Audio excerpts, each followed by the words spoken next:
Meal மேக்கரை உருளைக்கிழங்கையும் வச்சு ஒரு gravy recipe தான் ஃப்ரெண்ட்ஸ் பண்ண போகிறோம். அதுக்காக பார்த்திங்கன்னா நான் 1 கப் அளவுக்கு மீல் மேக்கர் எடுத்திருக்கேன். ஒரு பாத்திரத்தில் 2 கப் அளவுக்கு தண்ணியை ஊற்றி தண்ணி பார்த்திங்கன்னா நல்லா ஹீட் ஆகிட்டுருக்கு. இப்போ இது கூட நம்ம எடுத்து வச்சுக்கிற மீல் மேக்கரை ஆட் பண்ணிடலாம். கூடவே கொஞ்சமாக கல்லுப்பு சேர்த்துட்டு ஒரு 5 நிமிஷம் நம்ம இது மூடி போட்டு வச்சுருவோம். ஸ்டவ் ஆஃப் பண்ணிவிட்டு மூடி போட்டு வச்சுருங்க. பாருங்கள், தண்ணி பார்த்திங்கன்னா நல்லாவே ஆறிடுச்சு. மீல் மேக்கரும் பாருங்கள் நல்லா ஊறிடுச்சு. நல்லா தண்ணி இல்லாமல் மீல் மேக்கரை பிழிஞ்சு எடுத்துக்கலாம்.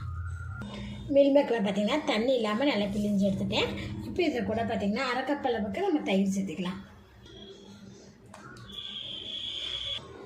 1/2 டீஸ்பூன் அளவுக்கு மஞ்சள்தூள், 1 டீஸ்பூன் மிளகாய்த்தூள், மல்லித்தூள் 1 டீஸ்பூன், 1/4 டீஸ்பூன் அளவுக்கு உப்பு ஆட் பண்ணிவிட்டு நல்லா மிக்ஸ் பண்ணிக்கலாம்.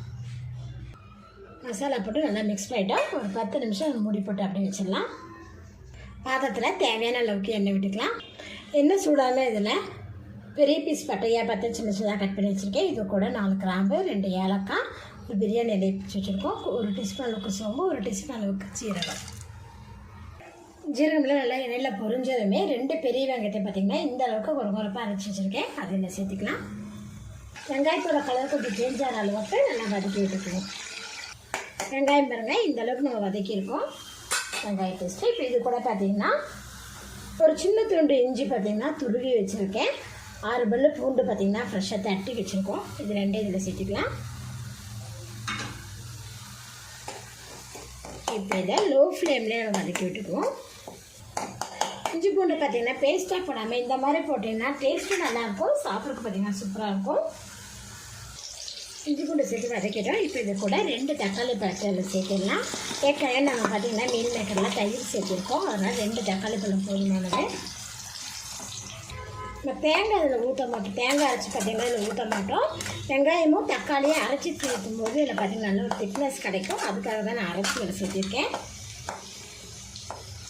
2 உருளைக்கிழங்க பார்த்திங்கன்னா தோல் சீவிட்டு சின்ன சின்னதாக கட் பண்ணி எண்ணெயில் பார்த்திங்கன்னா ஃப்ரை பண்ணிட்டுருக்கேன். தக்காளி விடுதல் சேர்த்துட்டு நல்லா வதக்கிட்டேன். இப்போ இது கூட 2 டீஸ்பூன் அளவுக்கு மல்லித்தூள், 1 டீஸ்பூன் அளவுக்கு மிளகாய்த்தூள், கரம் மசாலா 1 டீஸ்பூன். இதில் நம்ம உருளைக்கிழங்கும் சேர்த்துறங்காட்டி மசாலா பொடிகளாக பார்த்திங்கன்னா கொஞ்சம் அதிகமாக சேர்த்திருக்கேன். மசாலா பொடிகளை சேர்த்து நல்லா வதக்கிட்டோம். இப்போ இது கூட பார்த்திங்கன்னா மிக்ஸ் பண்ணி வச்சுருக்கிற மீல் மேக்கரை இதில் சேர்த்திடலாம். கூடவே பார்த்திங்கன்னா ஃப்ரை பண்ணி வச்சுருக்கிற உருளைக்கிழங்கு இதை நம்ம சேர்த்திடுவோம். சேர்த்துட்டு அதை நல்லா கலந்து விட்டுக்கலாம். உருளைக்கிழங்கு மீல் மேக்கரை சேர்த்துட்டு நல்லா மசாலாவோட மிக்ஸ் பண்ணி விட்டுட்டேன். இப்போ இது கூட பார்த்திங்கன்னா 1 கப் அளவுக்கு நம்ம தண்ணி ஆட் பண்ணிக்கலாம். கூடவே பார்த்திங்கன்னா தேவையான அளவுக்கு சால்ட்டு.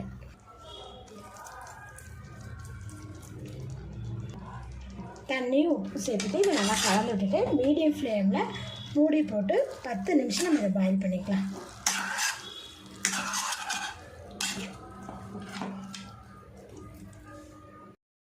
பார்த்திங்கன்னா மீடியம் ஃப்ளேம்லேயே நான் பாயில் பண்ணிவிட்டேன். பாருங்கள், உருளைக்கிழங்கு சோயெல்லாம் பார்த்திங்கன்னா நல்லா மசாலா பிடிச்சி சூப்பராக நமக்கு ரெடி ஆயிடுச்சு. இப்போ இது கூட பார்த்திங்கன்னா ஒரு கொத்த கருவேப்பிலை மேலே அப்படி இதில் சேர்த்துக்கலாம்.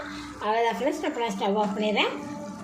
நான்வெஜ்ஜே தோற்று போகிற டேஸ்ட்டில் மீன் வைக்கிற உருளைக்கிழங்கு போட்டு ஒரு சூப்பரான கிரேவி நம்ம பண்ணியிருக்கோம். பாருங்கள் ஃப்ரெண்ட்ஸ், இது வந்து சூடான சாதம் சப்பாத்தி கூட சாப்பிட ரொம்ப சூப்பராக இருக்கும். நீங்களும் இது போல் ட்ரை பண்ணி பாருங்கள். இந்த வீடியோ பிடிச்சா லைக் பண்ணுங்கள், மறக்காம நம்ம சேனல் சப்ஸ்கிரைப் பண்ணிக்கோங்க. நன்றி.